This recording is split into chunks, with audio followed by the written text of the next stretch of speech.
Good morning students. Hindi में आज हम निबंध और कहानी कैसे लिखते हैं वो समझते हैं।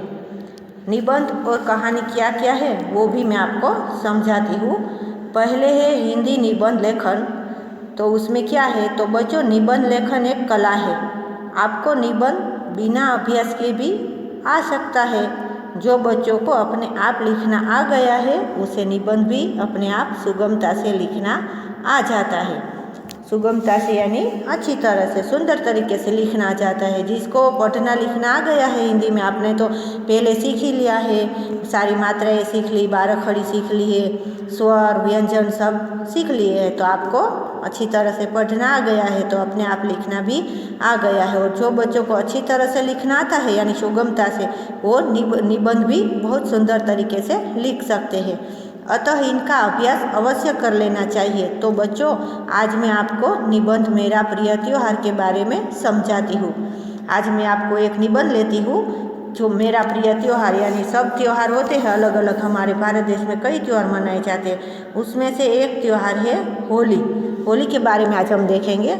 तो होली का त्यौहार तो सबको पसंद होता है और इसमें सबसे ज़्यादा तो बच्चों को बहुत प्यारा लगता है, क्योंकि उसमें एक दूसरे पर रंग और गुलाल डालते हैं। वो बच्चों का प्रिय त्यौहार है, इसीलिए। तो आज हम देखते हैं, हमारे देश में साल भर में अनेक त्यौहार मनाए जाते हैं। उन सब में से मुझे होली बहुत प्रिय है। रंगों का यह त्यौहार फाल्गुन महीने की पूनम को मनाया जाता है। होली वसंत ऋतु का रंगीला त्यौहार है, यानी कि सर्दी की ऋतु खत्म होती है, उसके बाद वसंत ऋतु फाल्गुन महीने में स्टार्ट होती है। उसकी पूर्णिमा के दिन यह त्यौहार मनाया जाता है। यह 2 दिन का त्यौहार है। पहले दिन शाम को होली जलाई जाती है। तो आपको पता ही होगा कि पूनम के दिन होली जलाई जाती है। शाम को उबलों से बनी हुई होती है, लकड़ियों से बनी हुई होती है, और शाम को सौभाग्यवती महिलाएं होती है वो होली की पूजा करती है, उपवास रखती है, फिर शाम को होली की पूजा करके उपवास तोड़ती है।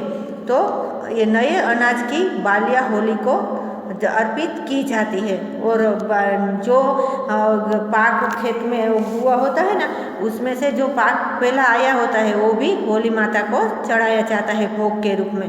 तो वो भी वहाँ होली के दिन चढ़ाते हैं। दूसरे दिन को धुलेडी बोलते हैं। होली के दूसरे दिन होता है उसको धुलेडी बोलते हैं। इस दिन लोग दिल खोलकर एक दूसरे पर रंग और अबीर गुलाल डालते हैं।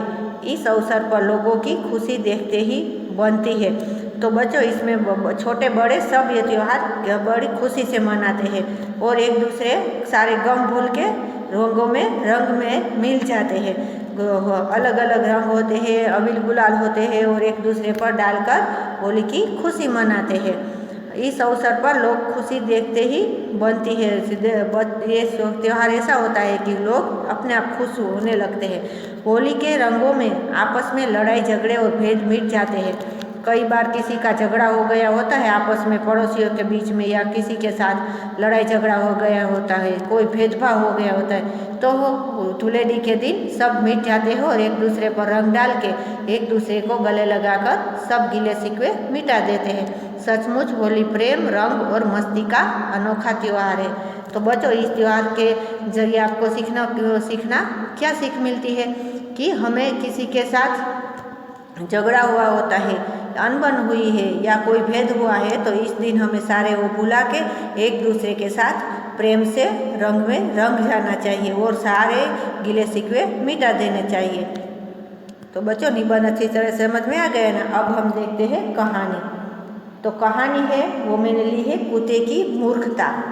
और ये देखते हैं, एक कहानी है, उसमें भी आप अच्छी तरह से लिख सकते हो। अब कहानी समझाते हुए मैं बोलती हूँ कि जो बच्चों को निबंध आ गया है उसे कहानी भी अच्छी तरह से आ जाएगी। कहानी बच्चों का प्रिय होती है।